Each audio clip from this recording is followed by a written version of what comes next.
अस्सलाम वालेकुम, कैसे हैं आप सब? उम्मीद है बिल्कुल ठीक-ठाक होंगे। और आज का हमारा टॉपिक ये सी प्लांट है। इसको पर्पल शेमरॉक प्लांट कहते हैं।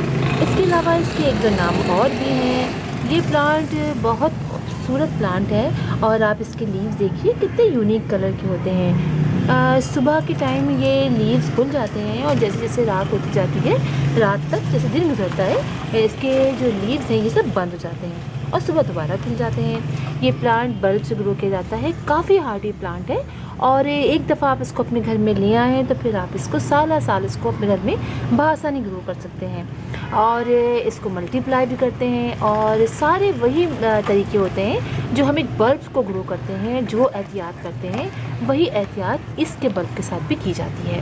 छोटे छोटे से इसके बल्ब होते हैं जो जब सीज़न ख़त्म होता है तो वो सर्दियाँ ख़त्म होती हैं तो वो भी गायब जाते हैं, लेकिन फिर आहिस्ता आहिस्ता जैसे ही बरसात का मौसम स्टार्ट होता है या उससे थोड़े पहले जून जुलाई में इसके दोबारा से बल्ब जो है तब लीव्स निकलने शुरू हो जाते हैं। ये प्लांट अगर आप कहें इसको कितने सनलाइट की ज़रूरत होती है तो ये इंडोर आउटडोर दोनों ही अच्छी तरह ग्रो करता है।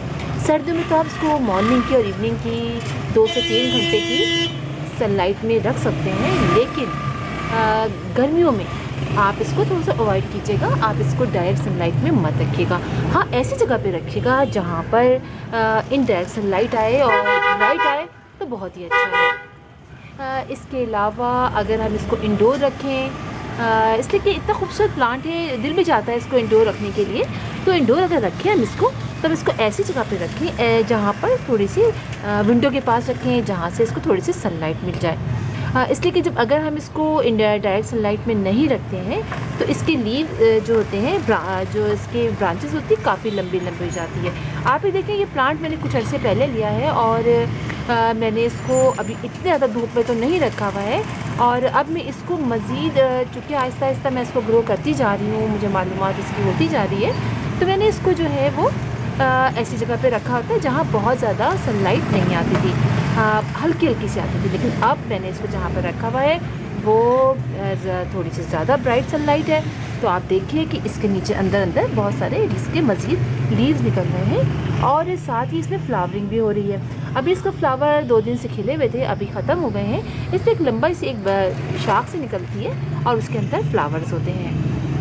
बड़े खूबसूरत होते हैं, पर्पल कलर, लाइट पर्पल होते हैं, वाइट भी होते हैं। इसके कई तरह के इसके प्लांट मिलते हैं, उनके कलर्स में थोड़ा सा 19-20 का फ़र्क होता है। वैसे ये सबके कलर मतलब होते बड़े प्यारे हैं और हम जब इसको धूप में रखते हैं तो जैसे मैं आजकल इसको धूप में रख रही हूँ हल्का हल्का सा, तो सुबह की मॉर्निंग की मैं थोड़ी देखिए ब्राइट सनलाइट में रख देती हूँ, थोड़ी सी धूप हल्की सी आके गुजर भी जाती है तो उसके इसमें कलर सुबह के टाइम बहुत खूबसूरत लगते हैं। अच्छा, इसकी अगर आप सॉइल की बात करें तो इसकी सॉइल हमें हर प्लांट की तरफ वेल ड्रेन, और बल्ब जो लगाते हैं उसके बारे में तो आपको मालूम ही है कि बल्ब जो प्लांट बल्ब से ग्रो होते हैं उनकी सॉइल हम वैसे भी थोड़ी सी ऐसी रखते हैं जो ज़रा सी ज़्यादा लूज़ हो, ताकि पानी उसमें खड़ा ना रहे और पानी फ़ौरन नीचे से निकल जाए। ये बात आप याद रखिए।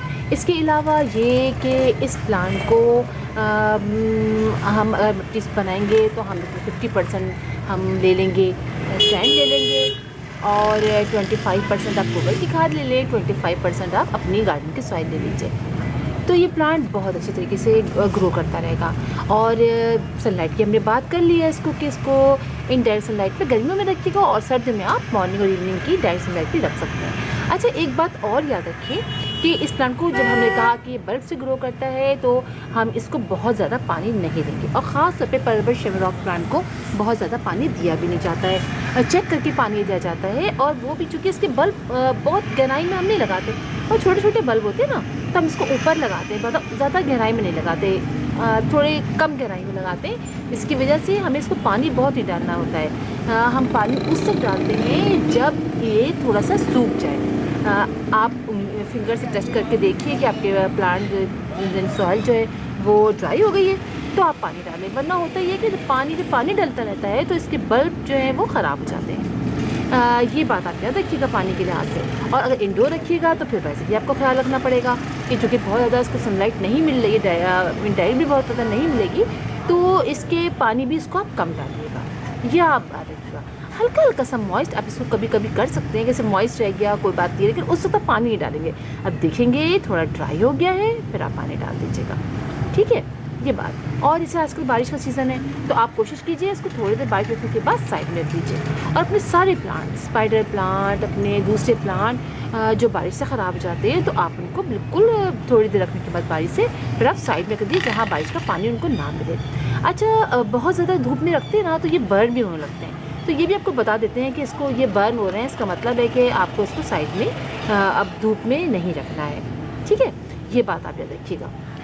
अच्छा, इसके अलावा इसके अंदर फर्टिलाइज़र की बात करें तो बहुत ज़्यादा फर्टिलाइज़र की ज़रूरत नहीं है। महीने में एक दफ़ा आप इसको जो भी फर्टिलाइज़र दें आप दे सकते हैं। गोबर की, गाय के गोबर का फर्टिलाइज़र जो हम बनाते हैं, गोबर की खाद का, उसका आप दे सकते हैं, NPK का दे सकते हैं, तो आप जिसका चाहे दे सकते हैं। लेकिन अगर आप जल्दी जल्दी ना दीजिएगा, ठीक है, बस महीने महीने में आप एक दफ़ा इसको दे सकते हैं। और अगर आप बात करें पेस्ट वगैरह की के पे लगते हैं तो हाँ, इस पे लग भी जाते हैं, तो इसमें नीम ऑयल का स्प्रे सबसे बेस्ट रहता है। आप इस पर नीम ऑयल का स्प्रे कीजिए, और इसके अलावा और कोई स्प्रे मत कीजिएगा।